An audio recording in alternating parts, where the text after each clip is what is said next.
Hey Truth Seekers, it's Nathaniel and Carolyn here, and today we are doing a deck profile of our mono or only love kind deck. Yep. So I'll go ahead and let Carolyn take it away because this is her build. All right, so for our Truth Seeker, we're starting off with Sophia. I just feel like she is better for the type of gameplay that I do. So she allows you to draw an extra 2 cards during your draw phase if you are facing a Cine at the beginning of your turn. So I'm going to stick her up here. For this deck, because it is a mono love deck, I only do the love. I don't need any other cards in there. So I have 7 love power cards. And that just allows me to make sure that I have everything that I need, even though love doesn't really do any sort of like playing around with your power or shuffling it back or discarding it or anything. I just know that I'm going to see it when I need to see it, or if I draw into it in some way through a card like Nebe or something. So to start off with, as per usual, we want to see this Animo that we need. And there's not as much love Animo as you really think there are. There's a lot of like growth stages. And so these are going to help me get the Animo back into my hand or into my deck that I need. And also, so True Blue is also a faith, which actually is our only off color Animo. Because Agape Sword level 1, we usually don't even use True Blue. We'll play True Blue and actually use Agape Sword level 1 to go grab what we need. Yep. So for our ultras, I decided to run 3 ultras instead of running any megas. That was simply just because I felt like it. So there really wasn't any sort of thought behind that of, I'm going to do this, it's a better strategy. No, I just felt like it. So we have 2 Agape Sword ultras and 1 Saltini ultra. We had plenty of Agape Sword Ultras to do this with, but we have Saltini, and we like Saltini. Yeah. So we have 3 of our Nebe. This is just about the only way you can get a power card, unless you draw into it in this particular way we've designed the deck. So obviously we want that. Again, I also have it in there just because it's small, and if I don't have enough power cards to run something else, this is a great one to run. And at the same time, it can also help me get over that win point if I need it to. And in Cross Trainers, which is a solely Cross Trainers deck, this is the only Animo for love that grabs power cards. Yep, I said that at the beginning. Okay. I run 3 Akindleo. Again, it is small, but the ability on this is pretty great. Can't reveal any Mega Cinis on you, because if I'm not running any Mega Cinis, I don't want them to be able to place a Cine on me, because why not? Then we run Fondly. We had talked about running Fondly's level 2, but it being a universal, I wanted to just go ahead and run this one.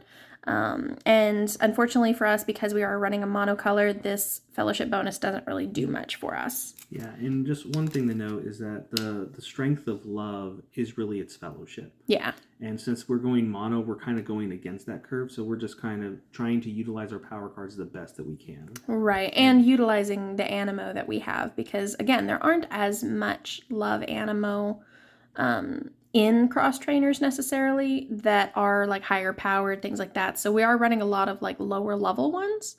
But I could run 3 of these in a turn, with my power that I have. So that's not bad. This one would probably be one of the cards that I would exchange once we get in the Red Letter Day stuff, get a little bit more higher powered stuff. I might trade this one out for something else if I wanted to, but this would probably be the card that I would exchange for other things. Again, because I like going small sometimes, a 1 for 3 Tweetheart, it's great if you don't have that power, but you still want to get out some points. This is a great way to do it, but I only run 2 for that reason, because I don't want to clog up my deck. I have 2 Potpourris, not only for the ability, but also for its victory points.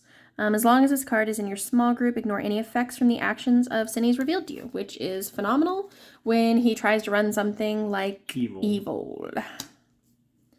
I run 3 Fairly, because why not? The ability, this actually is just about the only fellowship bonus that actually does work in love, because it is a universal fellowship bonus as long as you play it in the same turn. So I could play 2 of these in the same turn and get that fellowship bonus. So. Yep, Fairly is a pretty boss card. Yeah. I then run 3 of my Saltini level 1s, and I run 3 of my Saltini level 2s.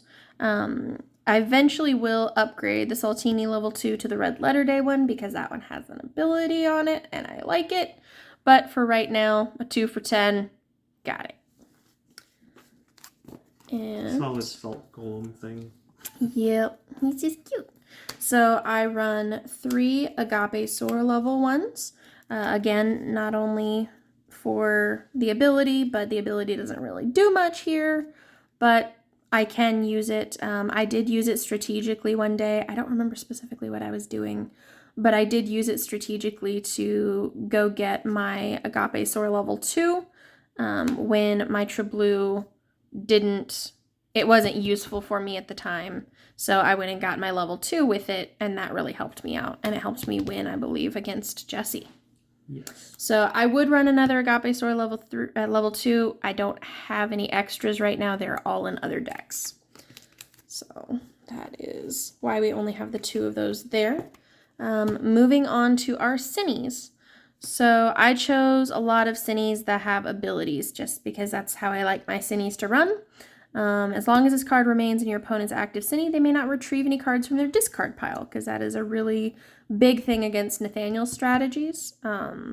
Screeny, your opponent cannot use their True Seeker ability while this one's active. Again, very big on Nathaniel's strategies. So like this one is to stop the Faith strategy, this one's to stop the Sadie or Simon strategy. Yep. Corrupt Terra. As long as this card remains in your opponent's active Cinny, they may not attach any equipment cards. So this one would go against your Fuzzworm strategy right there. Yep. Which you think you did that to me one day, and that was terrible. The thing is, like, I wanted to use the Testable and Corrupt Terra in the same turn, but I just couldn't. Right. We also have Zapper King. So your opponent may not play any level 1 Animo from their hand into their small group the next turn, which is a phenomenal card, and I love it. We then have Detestable. Your opponent must discard one of their equipment cards that are in play. Love that card as well. And then I have our Belligerent and Tollcrow here. So those are just big. They don't have any abilities or actions. And then finally we have Scorpoon. If you're not already facing a Cinny, your opponent must reveal a Cinny from their discard pile if they have one and play it against you. So this one can be used very strategically. I tend not to use it strategically because I don't necessarily pay attention to if they've discarded any Cinnies. I just like it because it is big. Moving on to our story and equipment cards. So for story cards, I run 2 Ascension due to the fact that I do have a lot of growth stages and I may need the extra points.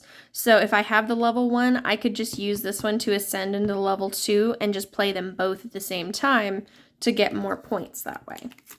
I do use Shake and Break because it returns 2 level 1 Animo to my hand, which is really helpful, again, in that kind of situation, because there's not as many Animo in this deck as kind of usual. So for this story card, Tough as Nails, it allows me to just go search for certain Animo that I want and put them in my hand, which is great. This is really great to run into early game, because I can go get my Nebe, so I can get my power set up and just kind of whatever I need for that. As Jesse said, like, it uses as a deterrent to prevent your opponent from playing a Cinny on you. Right. But most of the time they're like, I have to play this Cinny to slow you down. Right. You just set yourself up. I do run a Snake Bit. That has helped me in this particular deck build. I don't normally run Snake Bit because if I don't see it within like the first or second turn, I'm usually not going to use it. But in this one, it does help. We run Slumber Tumbler. Select a standard power card from your power pool and place the card on top, and it allows me to use it twice in the following turn. So especially early game, this is super helpful. Then we have Letter to Galatia. So this card, it searches for a Holy Spirit Fellowship bonus, but I do have several cards in here, specifically Saltini level 2, that get me that fellowship bonus, so I can go search for a level 2 card. I can also search for like my Tweetheart and stuff like that with this card. So even though it's like your off-color card, it does something that I need it to do. I run Beautiful Gate, removes a hindrance from your active cine or ignores the effects from the active cine's ability for this turn. Also extremely helpful. Yep, because we don't run Repent in this deck. Right. Moving on to equipment, we use 2 of the Belt of Truth. So when it's attached to a love Animo, you instantly draw 2 cards. And then as long as this card is attached to any Animo in play, you may peek at the top 4 cards of your deck and return them in any order. Super, super, super helpful.